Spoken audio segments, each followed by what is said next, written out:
व्हिडिओमध्ये। तर बघा, मागच्या वेळी मी तुम्हाला जे रेडीमेड पेपर कटिंग असतात त्याचा मी 30 साईजचा एक ब्लाउज शिवून दाखवला होता आणि 36 साईजचा। जसं की मी तुम्हाला सांगितलं, तुम्ही प्रत्येक साईज तुम्हाला सांगणार आहे की कारण की प्रत्येक साईज मध्ये थोडेफार चेंजेस करावे लागत होते। तर दोन्ही व्हिडिओ तुम्ही चांगल्या प्रमाणामध्ये त्याला बघितले होते, म्हणजे त्याला चांगला रिस्पॉन्स आला होता। मग म्हटलं चला अजून एक आपण त्याच्यावरती मोठी साईज आपण करू, कारण त्या दोन्ही साईज छोट्या होत्या। तर हा आजचा जो मी ब्लाउज शिवणार आहे तो 40 साईजचा आहे। खूप मोठी साईज असते, 40 म्हटलं की बघा ह्याच्यावरती माप आहे 40 साईजची। तर खूप मोठी माप असतात आणि काय होतं की साधारणतः लहान जी म्हणजे बॉडीचे म्हणजे 32, 30, 34 हे पटकन ब्लाउज चांगल्या प्रमाणामध्ये येतात। पण मोठी साईज असली ना की शोल्डरच उतर, कुठं गळाच खाली जाण, कुठं इकडूनच येऊन, कुठे इथंच नाही बसन, कटोरी इकडे तिकडे सर खूप प्रॉब्लेम्स येतात। तर आज मी अगदी व्यवस्थित असं तुम्हाला 40 साईजचा पेपर कटिंग, हे रेडीमेड पेपर कटिंग वापरून मी 40 साईजचा ब्लाउज कसा शिवायचा ते तुम्हाला दाखवणार आहे। त्यामुळे व्हिडिओ स्किप न करता, आणि मी खूप थोडक्यामध्ये समजावण्याचा प्रयत्न केलेला आहे, जास्त वेळ घेतलेला नाही या व्हिडिओमध्ये। तर चला व्हिडिओला आपण सुरुवात करूया। तर बघा, सगळ्यात आधी मी जे पेपर कटिंग करणार आहे ते तुम्हाला दाखवते। तर हे 40 साईजचे पेपर कटिंग आहेत जे रेडीमेड आहेत आणि ह्याची लिंक मी ऑलरेडी कम्युनिटी पोस्टमध्ये दिलेली आहे। जर कोणाला अजूनही घ्यायचं असेल तर नक्की घ्या। मी याच्यावरती खूप सारे ब्लाउज शिवलेले आहेत आणि कस्टमरला सुद्धा खूप आवडले। तर सगळ्यात आधी मी जो पाठीमागचा भाग आहे ना तो इथं व्यवस्थित ठेवून घेणार आहे आणि तुम्ही ह्याची कटिंग मी तुम्हाला आता सांगणार आहे। तर बघा, इतकं व्यवस्थित याचं जे कट आहे ना, साईडचे जे पॉईंट आहेत इतकं व्यवस्थित आहेत ना, काहीच चेंज करायचं नाही आहे पाठीमागच्या भागासाठी। आणि जी अलीकडे तुम्हाला क्रॉसमध्ये ब्लॅक लाईन दिसत असतील पेपरवरती, तर त्या जी पलीकडची लाईन आहे तिथं आपला फिटिंगचा पॉईंट येतो आणि अलीकडचं आहे ते शिलाई मार्जिन, असं त्यांनी बरोबर आपल्याला मार्किंग केलेलं आहे। आणि जिथे ती पॉईंट आलेला आहे ते पॉईंट आता आपल्याला जोडून घ्यायचे, म्हणजे आपल्याला समजेल की कुठे आपली फिटिंगचा पॉईंट आहे आणि कुठं आपला टक्स पॉईंट आहे। तर टक्स पॉईंटसुद्धा मी तिथे दिलेला आहे बघा। त्यांनी पाठीमागचा टक्स पॉईंटसुद्धा तुमचा कुठे येईल ते व्यवस्थित मार्किंग केलेलं आहे त्या पेपर कटिंगवरती, काही चेंज करायचं नाही। आणि हे जे गळे असतात ना, जे नॉर्मल सगळ्यांसाठी लागतात तेवढे असतात।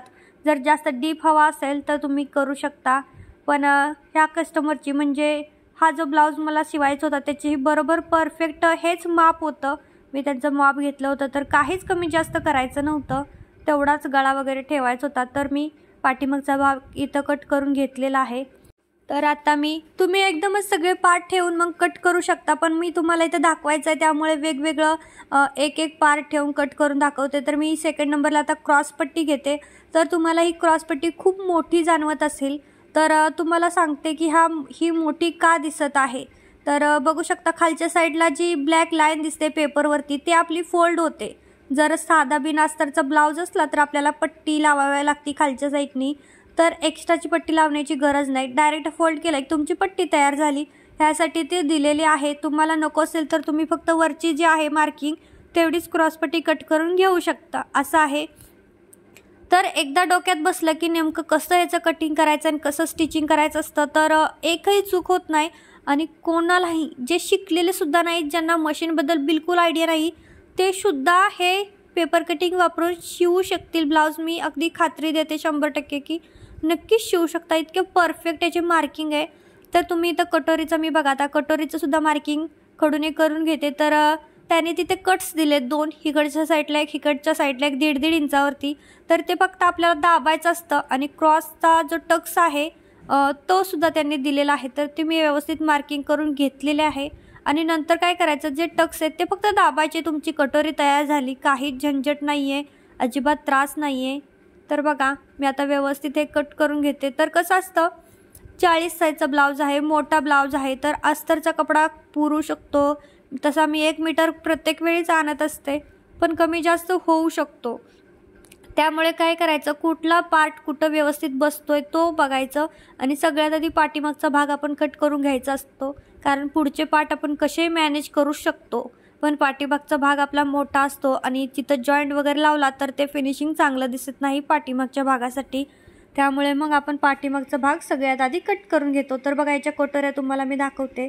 जर जिथे मी टक्स दिलेले आहेत का नाही कट्स, ते सुद्धा मी कट्स करून घेतले, जेणेकरून की आपण नंतर कटोरी दाबू त्यावेळेस आपल्याला असं नको वाटायला की टक्स कुठे होता, कट्स कुठे दिलेत, ते असं नको वाटायला। ह्यासाठी मी आधीच तसे कट्स करून घेते. तर बघू शकता मी क्रॉस पट्टीसुद्धा इथे व्यवस्थित कट करून घेतलेले आहे. त्यानंतर आता मला बाहीचं कटिंग करायचं आहे. तर तुम्हाला दिसत असेल मी पूर्ण 1 मीटर कपडा आणला होता अस्तरचा, पण तरीसुद्धा कमी पडलेला आहे. तर प्रत्येक वेळी असं होतं, सो आपल्याला ॲडजस्ट करावं लागतं. तर बाही छोटी असती तर इतकं ॲडजस्ट नसतं करायला लागलं, पण बाही मोठी होती त्यामुळे मला हे ॲडजस्ट करावं लागलं. थोडीशी उंचीची लांब बाही मला बनवायची होती.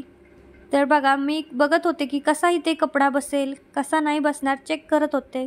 तर तुम्हालासुद्धा असं करावं लागेल. तर बघा जर तुम्हाला मोठी बाही हवी असेल ना, जिथून बाही हवी आहे ना तर वरच्या साईडला ही बाही आपली जी पेपरची कटिंगची बाही आहे ती ठेवून द्यायची आणि असं मार्किंग करून घ्यायचं. खालच्या साईडला नसली तरी चालतं, खालच्या साईडचा बरोबर शेप येतो, फक्त तिरका आपल्याला कट करायचा आहे खालीपर्यंत. बघू शकता 5 इंचाच्या बाहीची मी इथं 10 इंचाची बाही कट केलेली आहे, मोठी बाही. बघा खूपच मस्त अशी मी इथे बाही कट करून घेतलेली आहे.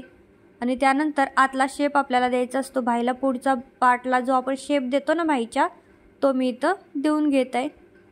तर बघा व्यवस्थित इथं बाहीचंसुद्धा कटिंग झालेलं आहे. जर तुम्ही एकदा डोकं लावलं किंवा तुमच्या डोक्यात एकदा शिरलं की बाबा नेमकं कटिंग कसं करायचं आहे, कुठं काय काय आपल्याला करावं लागणार, कुठे जॉईंट द्यावा लागतो आहे, अस्तरचा कपडा कमी पडतो आहे का जास्त पडतो आहे का, एवढं लक्षात आलं ना तर तुम्हाला काहीच प्रॉब्लेम येणार नाही स्टिचिंगसाठी. कोणी मी तर म्हणू शकते की कोणीही स्टिचिंगचं काम, स्टिचिंगचंच काय कोणतंही काम कोणीही करू शकतं. कारण की मी करून दाखवलेलं आहे. मला तर मशीनची ना ओळख ना पाळख तरीसुद्धा मी टेलरिंगचं काम अगदी फॅशनचं शिकलेली आहे. आणि आता मला कोणतीही डिझाईन त्या बनवायला ती सहज जमते येते असं मी म्हणेल. तर आता मी जे काही कटिंग करून घेतलेलं ते ब्लाऊज पीसवरती कपडा ठेवून कट करते. तर ब्लाऊज पीसवरती कपडा कट करताना एक मी तुम्हाला टिप देईल बरं का, जी मला पर्सनली वाटते. तर पहिल्यांदा बाहीचा आपल्याला कपडा कट करायचा असतो, बाही कट करून घ्यायची. कारण की आपलं जे काठ असतात ना साडीचे काठसारखे, ते आपल्याला बाहीला लावायचे असतात. त्यामुळे ते काठ कुठे येत आहेत बघून तुम्हाला त्या काठपदराच्या साडीला तशी डिझाईन देण्यासाठी बाहीचं कटिंग तसं करावं लागतं. तर मी सुद्धा नेहमी तसंच करते. साध्या ब्लाऊजला तसं नाही केलं तरी चालतं. तर आता आपण शिवायला सुरुवात करूया ब्लाऊज. तर सगळ्यात आधी मी पाठीमागचा भाग शिवून घेणार आहे. बघा व्यवस्थित ह्या ब्लाऊजचा जर सरळ भाग कोणता आणि उलटा कोणता कळतच नव्हतं, तरी मी तसाच ठेवून दिला. आणि त्याच्यावरती मी आता अस्तरचा जो आपण कटिंग पार्ट करून घेतला आता तो ठेवलेला आहे. तर आता काय करायचं, आता फक्त आपल्याला गळ्याच्या साईडने एक शिलाई द्यायची आहे आणि खालच्या साईडने एक शिलाई, अशा 2 शिलाई द्यायच्या. बघा मी दाखवते आहे बोटांनी की कशा द्यायच्या. तर अशा 2 शिलाई खालच्या साईडने एक आणि गळ्याच्या साईडने एक द्यायच्या. तर मी इथं शिलाई देऊन घेतलेल्या आहेत. आता शिलाई दिल्यानंतर काय करायचं, असा जो मधला कपडा आहे ना गळ्याच्या तिथे तो कट करून आपल्याला टाकायचा आहे आणि छोटे छोटे कट्स द्यायचे आहे. मी नेहमी सांगत असते हे कट्स द्यायचे. कुठलाही तुम्ही ड्रेस शिवा, ब्लाऊज शिवा, त्याला असे कट्स द्यायचे म्हणजे फिनिशिंग चांगलं येतं आणि इझिली पलटी होतं. आणि आता काय करायचं, मधून हात घालायचा आणि उलटं करायचं. ह्याच्यामुळे होतं काय की आपल्याला मागच्या भागाला कुठली पट्टी लावावी लागत नाही, कुठली झेंडेजट राहत नाही. खालच्या साईडनं आपण शिलाई दिल्यामुळे आपला एकदम परफेक्ट असा मागचा भाग लगेचच तयार झाला आहे. तर आता आपल्याला दाब शिलाई द्यायची. दोन्ही पास वरच्या खालच्या साईडला दोन्हीला कडेकडेने अशी दाब शिलाई देऊन घ्यायची. आणि हवा असेल तर लेस लावायची, डिझाईन करायची, ते आपल्या मनाने आहे की करायची का नाही ते. तर इथं बघा टक्सचे सुद्धा त्यांनी पॉईंट दिले होते, मी टक्स देऊन सुद्धा घेतले. आणि आत्ता जो कडेने कपडा असतो ना, आपण जास्त कपडा कट करत असतो अस्तरपेक्षा, तो एक्स्ट्रा आलेला कपडा आता आपण कट करायचा. तर नेहमी कट करून घ्यायचा, कारण ते आतमधनं असलं ना की ब्लाऊजचं फिनिशिंग चांगलं दिसत नाही आणि ते बरोबर वाटत नाही. त्यासाठी हा कट करून घ्यायचा कपडा नेहमी. तर आपला पाठीमागचा भाग इथं रेडी झालेला आहे. बघू शकता किती परफेक्ट आला आहे, कुठेही मागं पुढं कमी जास्त नाही आहे, अगदीच परफेक्ट असा हा भाग आहे. तर आता बघा आता आपण पुढच्या भागाचं स्टिचिंग करूयात. तर पहिल्यांदा समोरासमोर दोन्ही भाग ठेवून घ्यायचे बघा अशा प्रकारे. आणि त्याच्यावरती अस्तरचं सुद्धा ठेवून घ्यायचे, बघू शकता अशा प्रकारे. आणि त्यानंतर आपण कटोऱ्यासुद्धा ह्याच्या समोरासमोर ठेवून घेणार आहोत. असं ठेवल्याने होतं काय की आपले दोन्ही भाग व्यवस्थित शिवले जातात, उलटं सुलटं होत नाही. किंवा कधी काय होतं की दोन्ही कटोऱ्या एकाच साईडच्या तयार होतात आणि मग प्रॉब्लेम असा येतो की खोलत बसा, जॉईंट करा. तर आता मी ह्या भागांना सगळ्याकडून शिलाई मारणार आहे. बघा मी सगळे भाग एकामेकाला जॉईंट करून घेतलेले आहेत अशा प्रकारे. कटोरी आणि अस्तरचा कपडा एकामेकाला जॉईंट करून घेतला आणि जे एक्स्ट्राचा कपडा असतो तो सगळा मी कट करते. बघा जे की मी नेहमी तुम्हाला सांगत असते की असं एक्स्ट्रा जो कपडा आलेला आहे तो आपल्याला कट करायचा आहे। बघा अशा प्रकारे। तर आता आपल्याला ह्या कटोऱ्या जॉईंट करून घ्यायच्या आहेत। तर मी आता इथे कटोऱ्या व्यवस्थित बघा एकमेकाला जॉईंट केल्या आणि बाह्यासुद्धा मी जोडून घेतलेल्या आहेत। तर बाहीचं काही मी स्टिचिंग तुम्हाला दाखवलेलं नाही, कारण की बाही आपण जशी जोडतो तशीच मी इथं बाही फक्त जोडलेली आहे आणि बाही थोडी मी कट्स करून जॉईंट करून जोडली, त्यामुळे मला तो खूप हे झालं होतं, म्हणून मी तुम्हाला दाखवलं नाही, कारण बरोबर कळलं नसतं तुम्हाला।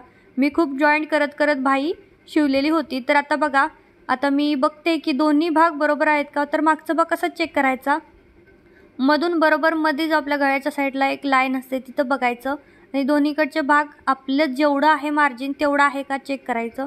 जास्त असेल तर कट करून द्यायचं, म्हणजे ज्यावेळी आपण फिटिंग करतो त्यावेळेस कोणताच भाग मोठा आणि बारका होत नाही। बघा अशा प्रकारे मी मध्ये एक लाईन दिलेली आहे, तुम्ही बघू शकता। आता त्या लाईनवरती आपल्याला पुढचे दोन्ही भाग ठेवून घ्यायचा आहे, हुकाच्या पट्टीचा आणि हुकांचा। बघा अशा प्रकारे असं जर तुम्ही केलं ना तर तुमचं कधीच फिटिंग बिघडणार नाही आणि परफेक्ट येतं। बघू शकता अशा प्रकारे हुकपट्टी मी वरून लावलेली आहे आणि तुम्हाला दिसत असेल की कमरेच्या बाजूने मागचा भाग आहे तो थोडासा मला मोठा वाटत होता, ते मग कट केला। तर अशा प्रकारे केलं ना आपलं बिलकुलसुद्धा इकडे तिकडे जात नाही, ब्लाऊज अगदी परफेक्ट येतं। तर त्यासाठी तुम्ही ही टिप नक्की फॉलो करत जावा। पहिल्यांदा चारही भाग चेक करायचे की बरोबर आहेत का, पुढचे दोन आणि मागचा एक तो लांब भाग आपल्याला चेक करायचा, तिन्ही भाग की बरोबर आहेत का। तर आता बघा मी आता फिटिंग करून घेणार आहे। तर फिटिंग करण्याच्या आधीसुद्धा मी थोड्याशा तुम्हाला टिप इथं देणार आहे। तर बघा हा मोठी साईज आहे, 40 साईज आहे। शक्यतो पायपिंग न करता मला वाटतं पट्टी लावावी मोठ्या साईजसाठी, कारण की थोडंसं दाबून बसतो छातीच्या भागाला इथं, असं मला वाटतंय। त्यामुळे मी सुद्धा ह्या ब्लाऊजला पट्टी लावलेली आहे, पायपिंग वगैरे केलेली नाही। तर आता मी इथं माझी फिटिंगची जे काही मापं होती ती मापं टाकते। तर फिटिंगसाठी तुम्हाला तुमच्याकडे ब्लाऊज असेल मापाचा त्यावरून तुम्ही फिटिंगचे पॉईंट घेऊन फिटिंगची मापं इथे टाकू शकता। बघा अशा प्रकारे मी फिटिंगचे इथे पॉईंट देत आहे। तर मी खूप साध्या पद्धतीने तुम्हाला आज इथे मी हा भाग सांगण्याचा प्रयत्न केलेला आहे की कसं शिवायचा। फक्त मी इथे मशीनवरती तुम्हाला सांगितलेलं नाही आहे, डायरेक्ट टेबलवरती सगळं करून दाखवलेलं आहे। तर बघा दोन्ही साईडला मी फिटिंगचे बरोबर पॉईंट दिलेले आहेत आणि फिटिंगचे पॉईंट देताना आपल्याला जो लूपपट्टीचा भाग असतो हुकपट्टीचा 1-1 इंच आपण जास्त वाढवून घेत असतो, त्यामध्ये हुकपट्टीचा भागाच आपल्याला घ्यायचं नसतं फिटिंगच्या पॉईंटमध्ये। तर बघू शकता मी ब्लाऊज फिटिंग केलेला आहे आणि हा ब्लाऊज कसा दिसतोय, ह्याच्या कटोऱ्या कशा दिसतायत तुम्हाला रिझल्ट समोर आहे। सांगायची तर मला काहीच गरज नाही, किती छान फिनिशिंगसुद्धा आलेलं होतं। आणि आपल्याला महत्त्वाचं असतं ते म्हणजे कटोऱ्या। आपलं घरी ज्यावेळी आपण पेपर कटिंग करतो त्यावेळी कटोऱ्या चुकतात नेहमी, त्यामुळे असं नक्कीच ट्राय करा तुम्ही हे पेपर कटिंग घेऊन शिवायचा प्रयत्न करा, नक्कीच तुम्हाला जमेल। आणि ह्या व्हिडिओमध्ये सुद्धा मी खूप छोट्या छोट्या टिप्स तुम्हाला दिलेल्या आहेत। तर बघा सगळे पार्ट इथं अगदी व्यवस्थित होते, काही कमी जास्त नव्हतं आणि महत्त्वाचं म्हणजे कटोऱ्यासुद्धा खूप छान बसल्या होत्या आणि ज्यावेळी कस्टमर घालतील हा ब्लाऊज त्यावेळी त्यांनासुद्धा कम्फर्टेबल वाटतं। तर कसं वाटलं नक्कीच कमेंट करून सांगा। आजचा व्हिडिओ तुम्हाला आवडला असेल तर लाईक करा, शेअर करा आणि चॅनलला सुद्धा सबस्क्राईब करा। Bye bye.